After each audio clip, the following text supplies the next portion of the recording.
বিশ্বনবী পাগলের মতো একবার হাউজে কাউসারে যাবেন, একবার সিরাতে যাবেন, একবার পুলসিরাতের দিকে, একবার হাউজে কাউসারের দিকে পাগলের মতো দৌড়াতে থাকবেন।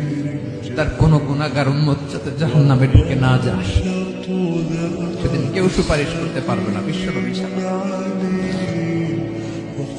এজন্য 5 নম্বর আল্লাহ বললেন, মান যাল্লাযী ইয়াশফাউ ইনদাহু ইল্লা বিইযনিহি।